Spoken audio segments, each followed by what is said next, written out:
یہ بات میں نے 5ویں جماعت میں پڑھی تھی. علامہ اقبال کی نظم شکوہ جواب شکوہ میں نے پڑھی. بانگ درا مجھے میرے بڑے بھائی صاحب نے بھیج دی تھی. ایک شعر تو وہ ہے بانگ درا کا جو میرے تحت الشعور میں کہیں چپک گیا تھا اور میری پوری زندگی کو اس نے ایک رخ پر ڈالا ہے. وہ زمانے میں معزز تھے مسلمان ہو کر اور تم خار ہوئے تاریک قرآن ہو کر. دیکھیے یہ بات صرف اقبال نے نہیں کہی.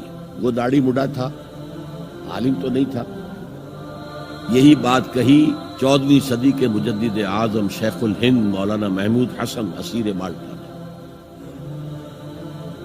4 سال کی اسیری کے بعد جب رہائی پا کر آئے تھے 1920 میں, اور رہائی کیوں ملی تھی کہ ٹی بی 3rd سٹیج کو پہنچ گئی تھی. انگریز ڈرتا تھا کہ اگر ہماری اسیری ہی کے اندر کہیں انتقال ہو گیا تو کہیں طوفان اٹھ جائے گا, لہذا چھوڑ دیا.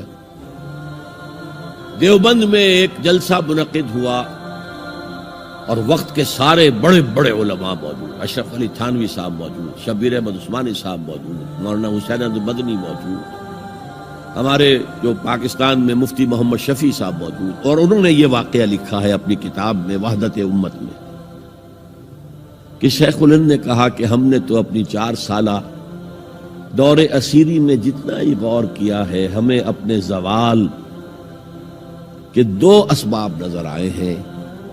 ایک ہمارا قرآن کو ترک کر دینا, یہ لفظ ہے اس کے اندر, نوٹ کیجئے. حالانکہ علماء نے قرآن کو ترک کیا ہے, لیکن اگر آپ نے کہا نہیں تو یہ صحیح نہیں ہے, کیا ہے. ان کا سارا زور فقہ پر ہے, حدیث پر ہے, زیادہ زور قرآن پر نہیں ہے. صحیح بات. کہنے والا کون ہے؟ شیخ الہند.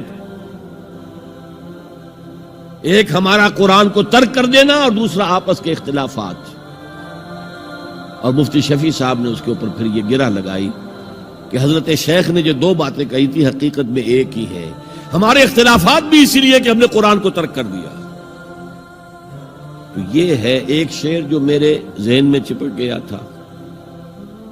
پھر قرآن سے اللہ نے جو ایک مناسبت دی ذہنی قلبی, اللہ کا شکر ہے, اللہ کا فضل ہے.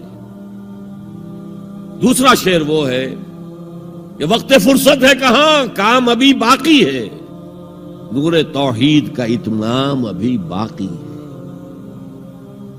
پورے کرہ ارضی جب تک کہ توحید سے جلوگر نہ ہو جائے اور اسلام کا ڈنکا نہ بج جائے, اس وقت تک حضور کا مشن مکمل نہیں ہے. حضور حوالے کر کے گئے تھے امت کے.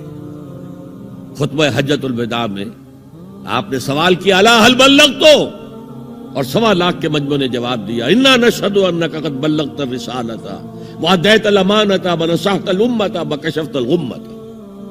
ہاں حضور ہم گواہ ہیں, آپ نے حق رسالت ادا کر دیا, حق امانت ادا کر دیا, مسلمانوں کی خیر خواہی کا حق ادا کر دیا, امت کی خیر خواہی کا, اور گمراہی کے پردے چاک کر دیے.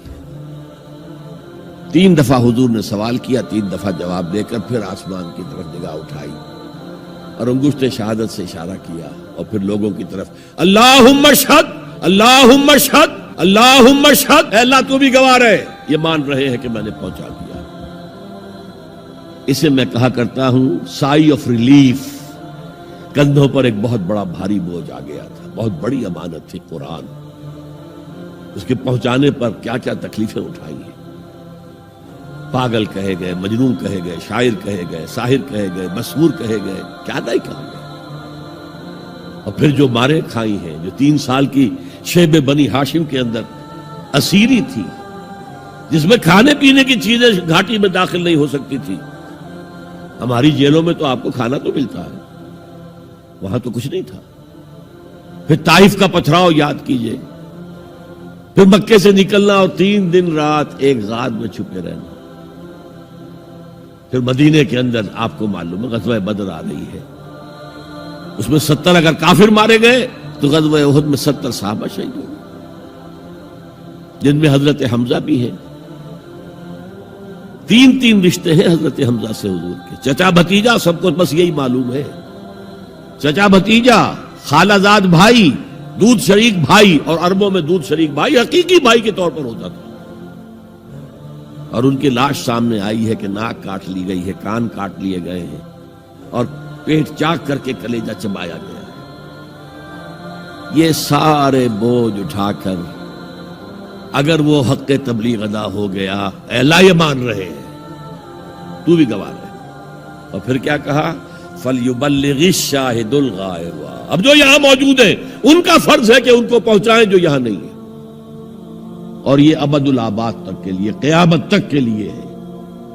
انا آخر المرسلین وانتم آخر الامم. میں آخری رسول ہوں، تم آخری امت ہو.